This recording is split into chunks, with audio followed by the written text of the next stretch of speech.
Hello. Been a while, hasn't it? Let's talk game design. But first, this is a very one-off video.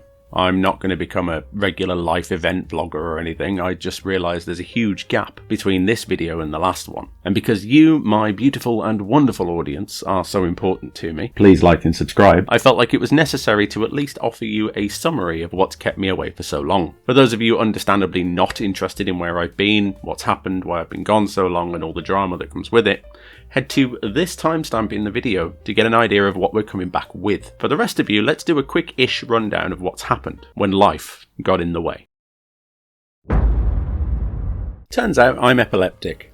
Who knew? I certainly didn't, until I started having seizures, which was a bit much and deeply inconvenient. Falling unconscious and shaking on the floor kinda gets in the way of your daily plans. I wouldn't recommend it. Specifically, I have temporal lobe epilepsy, and the seizures are caused by something, although we don't yet know what it is. Little fun fact for you, about 50% of epileptics never find out what their cause is, but mine isn't photosensitivity, so I can at least carry on playing and making video games, which means it's not an excuse to just stop making videos. Damn it. But because there is a cause somewhere, and the temporal lobe is the part of the brain that traditionally handles your sense of memory and time, hence the word temporal, I suppose we can call anything that makes a seizure happen a chronotrigger. At the time of recording, I'm still waiting to get assigned a neurologist to go over my medication, because although I don't have the grand seizures that most of you think of where you lie down on the floor and shake a lot, I do still consistently have what's called an aura, which is kind of like being wide awake while everything in your body shuts down and leaves me with absolutely no energy whatsoever. So I usually need to take a power nap to try and recover for the rest of the day. I liken it to when the batteries run out on your controller, because I'm a nerd. Then there's... Some of you might remember I got married, which at the time seemed pretty good. Update for you, I'm now getting divorced, which is alright actually. Controversially, I'd go so far as to say it's pretty great. To be clear, it's a positive. It wasn't my call or my decision, but I don't disagree with it. I'm not going to do the whole, oh, that evil woman thing, because I'm not that kind of guy and I'd be ashamed of myself if I did. I'm also not going to go into too much detail. It's not the worst thing that's ever happened to me, and I think in the long run we're actually both much better off. Neither of us did anything wrong. There was no cheating or any morally or ethically messed up stuff. We were actually really mature about it, almost like proper adults. Which might be the scariest part, honestly. It's a net positive outcome in my life, especially because I now have... Her name is Ikan. She is Swedish, a wonderfully kind, supportive, understanding, funny, smart, beautiful person. She's like next level partner and the kind of person that you usually assume only exists in movies. She's also now my social media manager and overall lifetime business partner, and my primary game tester going forward. So you'll probably see her in devlog videos for stuff when I need it testing and need valuable, helpful, but also kind of entertaining opinions about the games I'm making. The part about being my business partner is also important because of I had a job. Remember? My normal boring day job for a heartless global multinational megacorporation. It took up so much of my time and energy all of the time, and as if everything else I've just mentioned wasn't enough, it was probably the main reason why I lost all the resources to work on game development and video production. That's all gone now, so I'm all video games all the time. And I have the time, energy and drive to put all of my focus into the terrifying but exciting idea of making LTGD and game development the primary goal of my life. I'm not trying to talk like a life coach or anything, but I can't help but think you have to take the shot, right? At least once. You have to try. Or I do anyway. I'm too stubborn to quit, and not to sound arrogant, if anyone can do it, I have to believe it's me. But I do actually have to try, so it's time to put everything else aside for a while, when I can get everything in order, and go for it. Before I left school, our headmaster did one of those silly little inspirational speeches, and this sounds very cheesy, but I'm 38 years old and I don't care. I have ascended far beyond cringe, children. He finished with a saying that I guess has stuck with me even if I didn't want it to. Shoot for the moon. Even if you miss, you'll be among the stars. Astronomically, obviously he was wrong. The moon isn't anywhere near the stars, but he was a headmaster and not a rocket scientist, so we'll let that go. It's stuck with me because, really, I have to do this, at least once. Just put everything I have into trying to make my dreams a reality and the life that I live. And now is the time. I have the confidence and experience to try and do this now, and I'm feeling pretty positive about myself, so I have to go for it. In part, this is thanks to my If you look back over any of the rare videos I made where I was occasionally in front of a camera, like I am now, if you don't have any kind of face blindness or memory issues or something, you'll likely have noticed the difference. On the 1st of January 2025, I finally took the commitment I've probably needed to do for decades, and told myself I was getting disciplined and motivated to actually lose body fat and get down to a healthy and sustainable weight with fitness I could put to use, to go places, climb mountains, fall into rivers.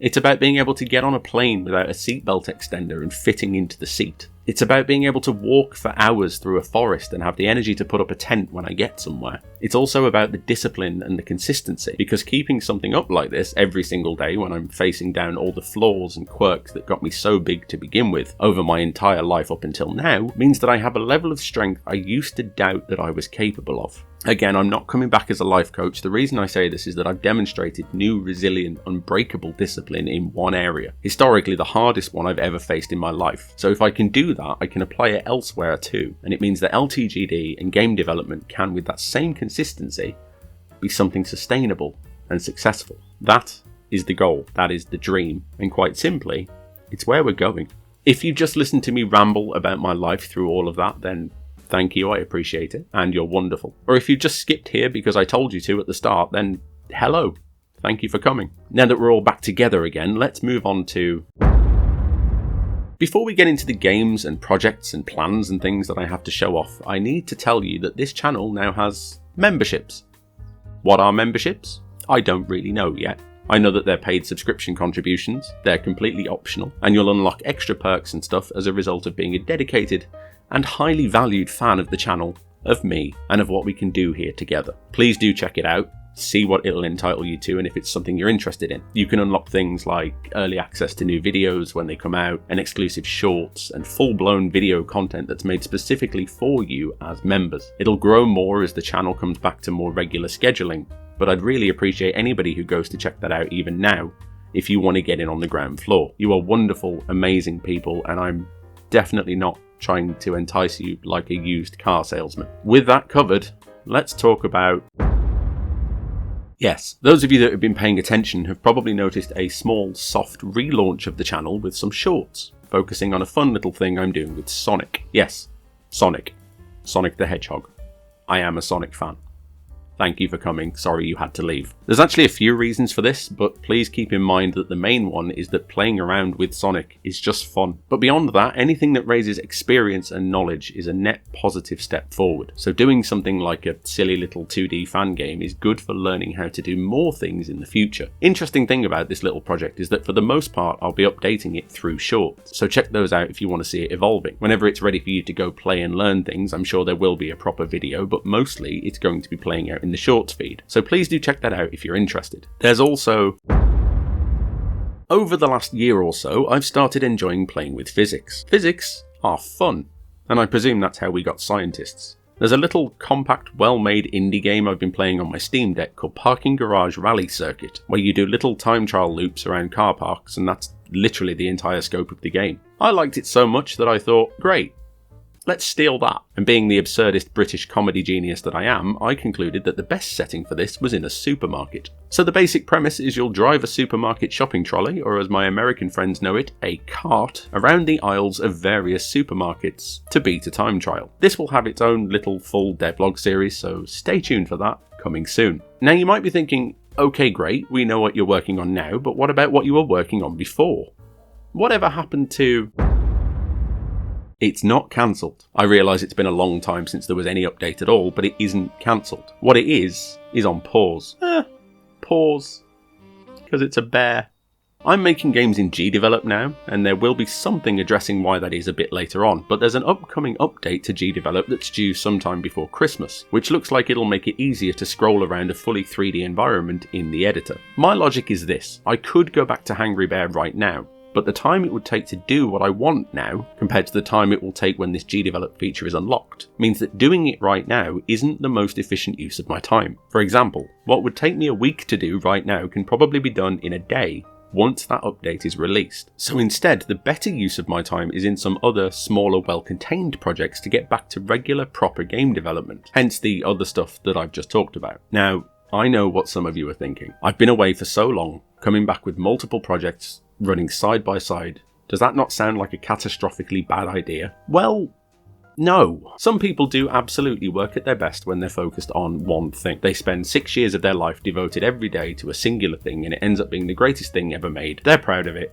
It's a roaring success and everything is brilliant. I'm not that kind of person, and if I've learned anything over the last period of my life, it's that I need to lean into accommodating the kind of person that I actually am. Instead, I do better when I've got a few well-defined little paths I can jump between and bring them all forward simultaneously. That level of variety and renewed excitement in between projects is good for my total progress, even if it makes each project individually move forward slightly slower. Think of it like when you're playing a big game, something like Cyberpunk, or The Witcher 3, or more recently probably Silksong. Some people will sit and marathon those for a week straight until they've cleared it out over 100 hours without sleeping. Other people, and I'm one of them, will focus on the big game but then take little breaks in between and play something smaller like Balatro or Vampire Survivors, like a palate cleanser in a restaurant, or something to just reset your focus on the main thing by doing something else for a while. I don't know why I'm like that, and I imagine there's some theories floating around. Feel free to leave them in the comments, I don't mind. But what I've come to accept is that I am,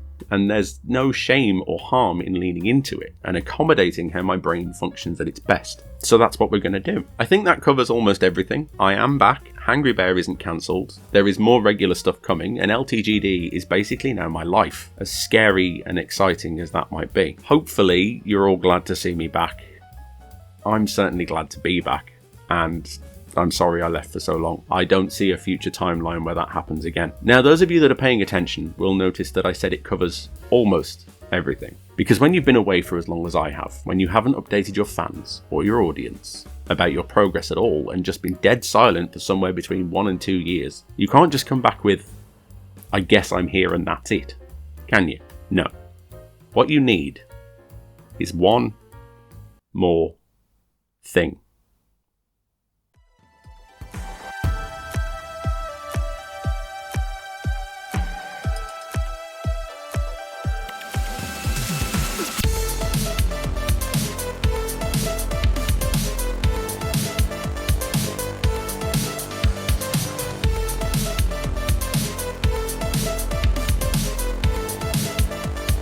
There will of course be videos about this. Maybe I'll get really lazy and just remake the original ones. That would certainly suit the state of the games industry in 2025. Come to think of it, that might be why I'm back. Gotta have someone around here who knows what they're talking about, and there's a lot of talking that I need to do. So hit like and subscribe, get down in the comments, let me hear your voice, and tune in, sit down, and get ready.